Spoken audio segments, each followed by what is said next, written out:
right, we are recording. All right, Meredith. Hi.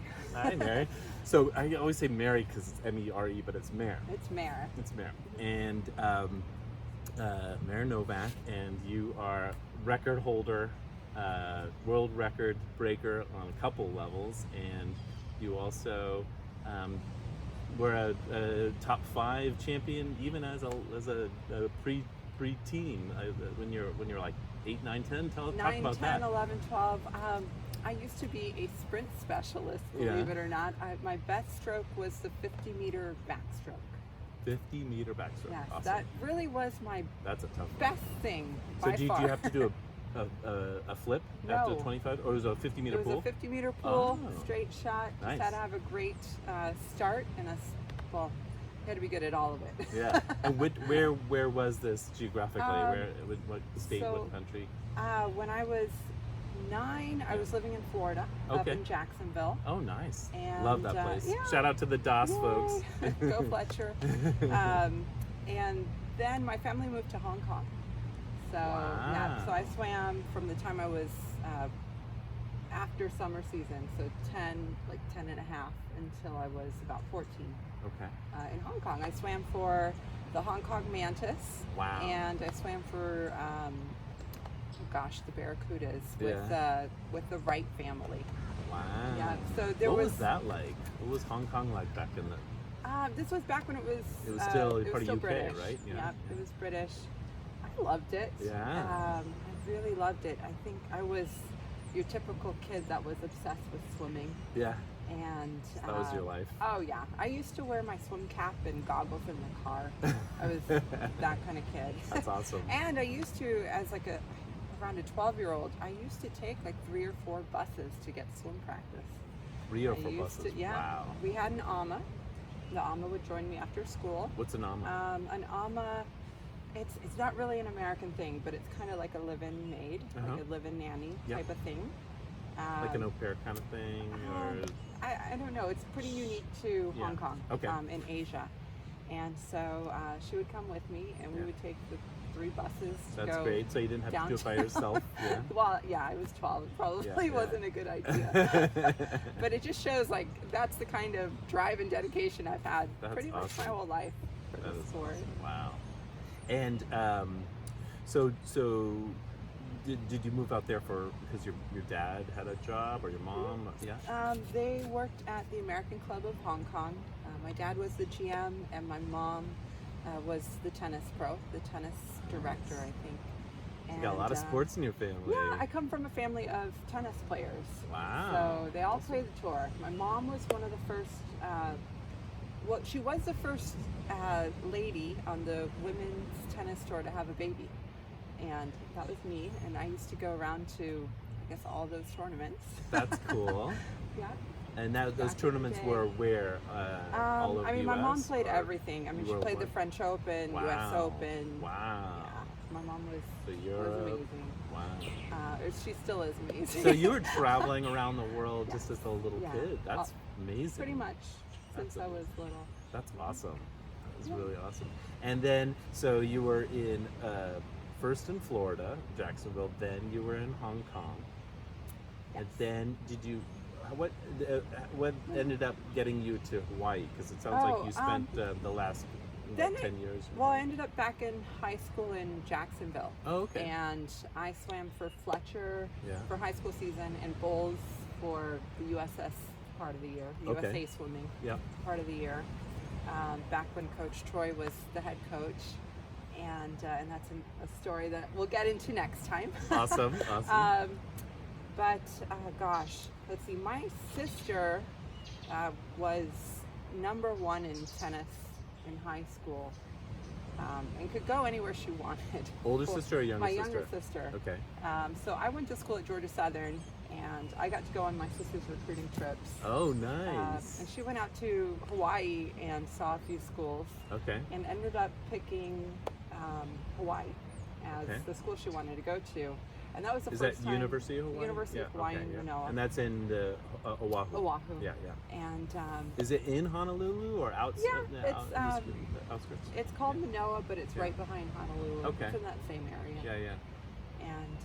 I went with her on her recruiting trip, and we went there and we went to BYU. Okay, Brigham Young. Brigham Young. Yeah, it's also Utah. in Oahu. Oh, I did not know that. Yep, they have an Oahu campus. Wow. And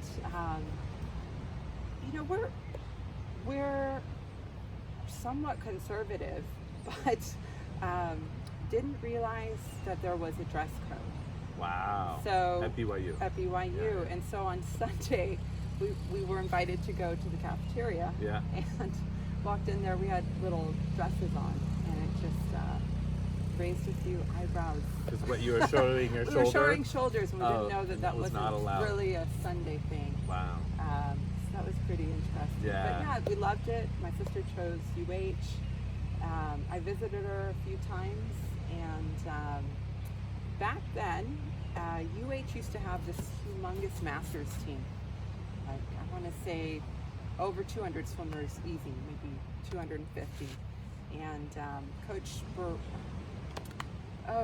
Lilikis used to be the head coach there. Yeah. And it was so fun. He would have all kinds of pros come in, all kinds of college swimmers drop in. Yeah.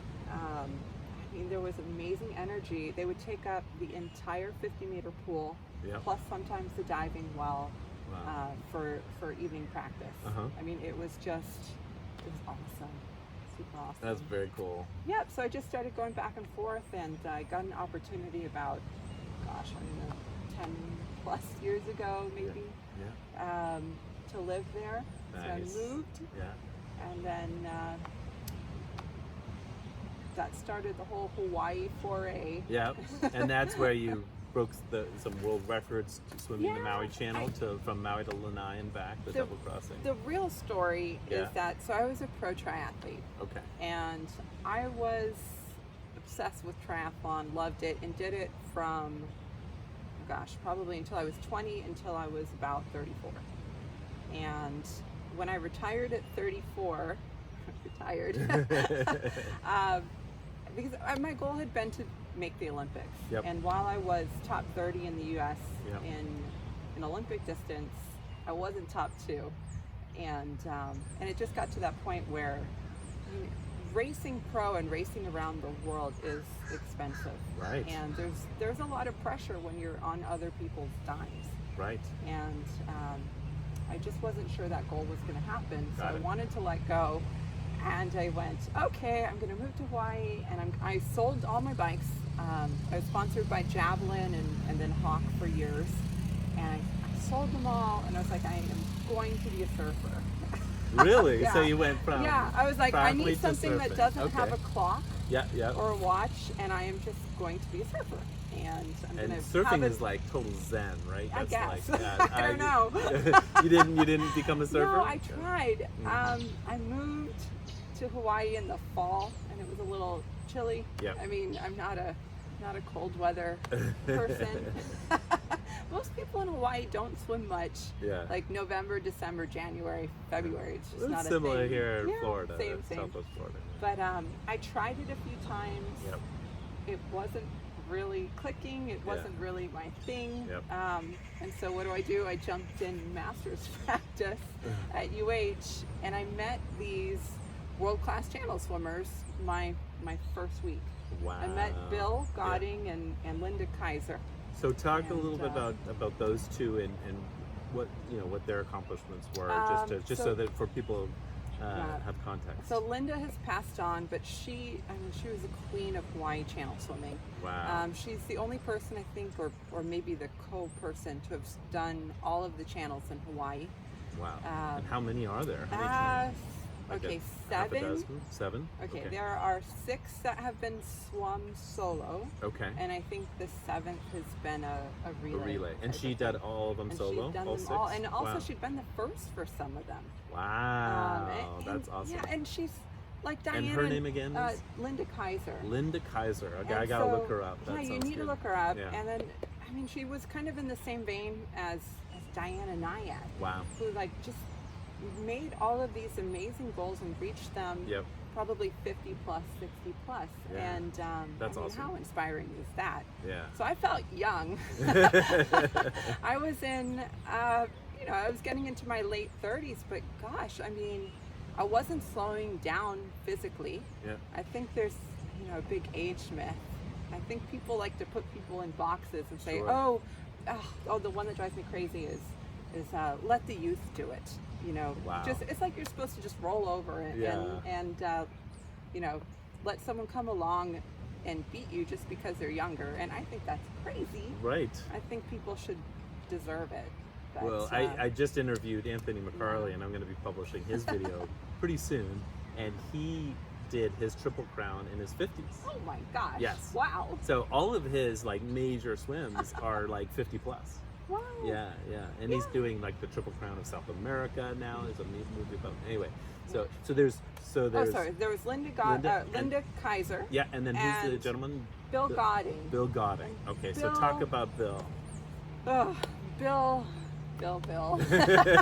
My training partner. He's so fast. Yeah. Oh my gosh. I mean, he's done every, or almost every channel. He's done some of them. Oh gosh, some of them used to be the fastest times, I think. Wow. And he was asked to be in the Hall of Fame. And I don't know if he said yes or not, but regardless, he's a Hall of Famer to everybody in Hawaii. Yeah. He's just amazing, and he's such a great ambassador for the sport. Yep. And so, you know, I jumped in the lane with him. Yep.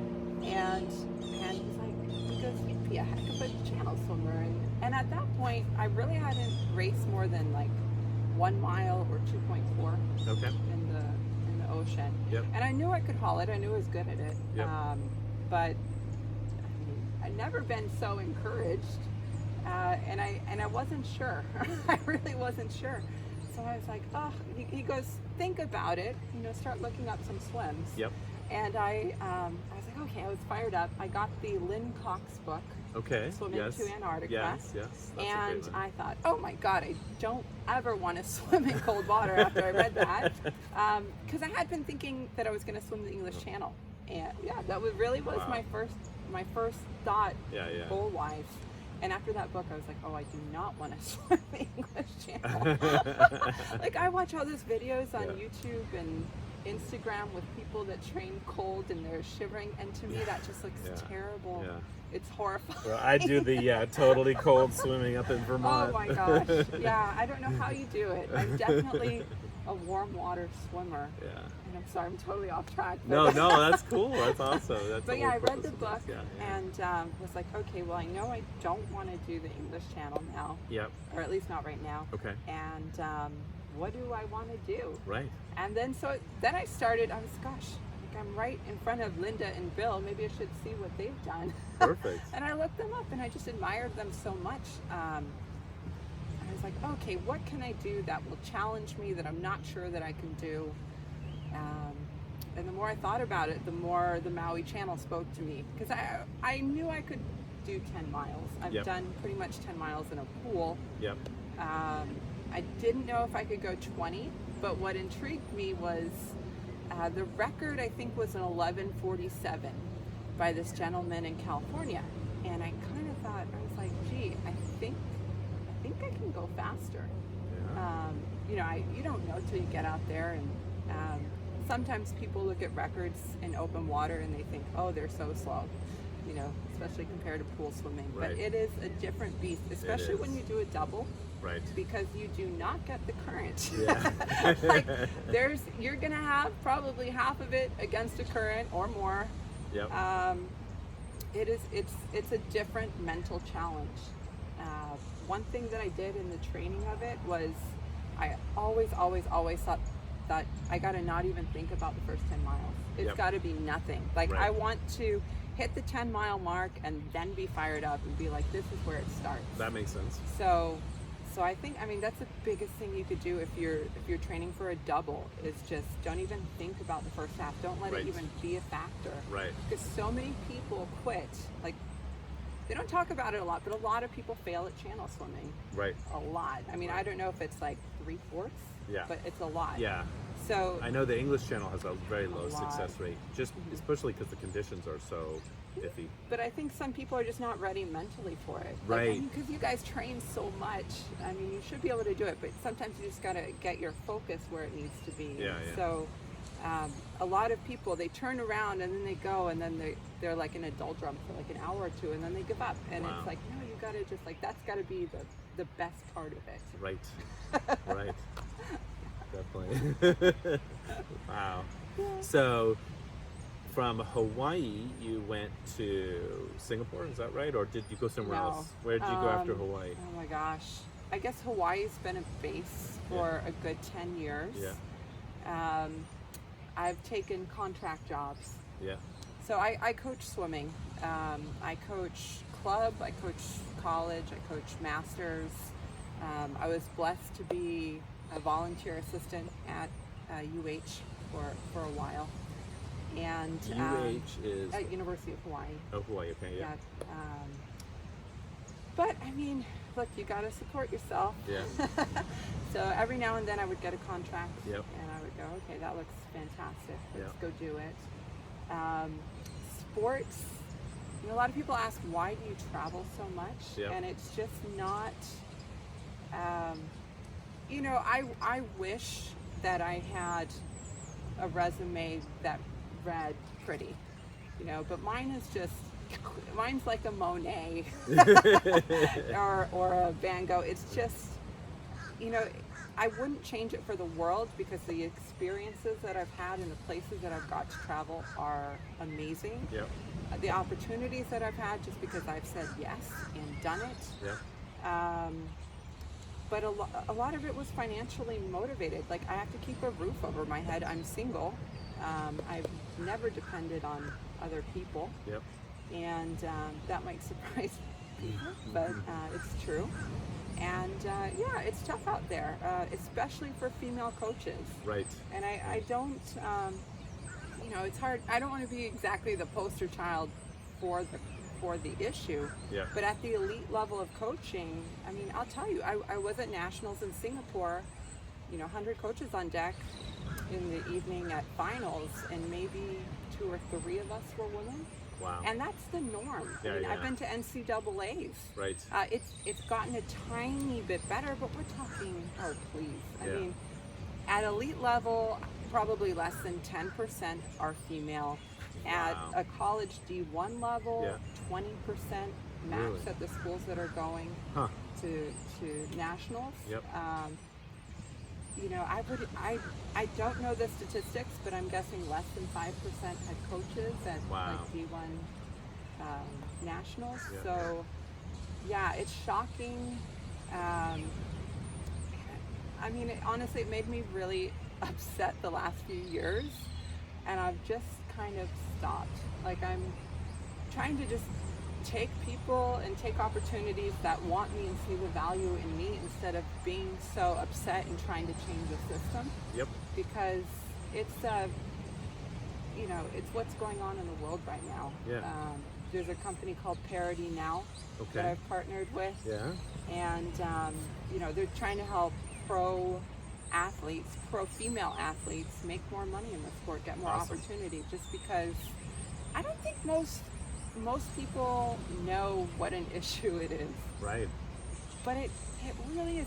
I'd like to mention, like, I've been a huge advocate for equal men and women pros at the Ironman, Yes. at the World Championships in Kona for years. Yeah. And I would really like to explain why. Yes. I would like to hear that. This is the reason why. So, for example, the CEO sets the standards and the rules, Yep. and is capable of changing them in an instant if they wanted to. And Kona is Kona's a world. that's the World Championships. Ironman of Ironmans, right? Yeah, Because there's it is Ironmans. the top. There's triathlons all over the place. Then there's Yeah. Ironman, which is one of the epic of Ironmans, and then Kona is Kona's it. that's like the Everest. Yes, of- yes. of Everybody triathlon. looks to Kona. Yes. And so, I mean, first it just sends the message that women are not valued as much as men. Right. Straight off the bat. But let's talk money, because that's what it's about. Yeah. If I am 50th in the world as a male, and I'm making up numbers, but say I'm 50th and I'm a male and I'm invited. Great. But if I am a female, say they only invite 40. So I could be the 49th woman, and say I'm trying to get a contract with Tier Sport or Cervelo or company. What do you think is going to happen if the 49th male is trying to get a contract and the 49th female is trying to get a contract? They are going to give the money to the man because he can go to the big show. He can go to They Kona. are not now going to sponsor the women 40 to 50.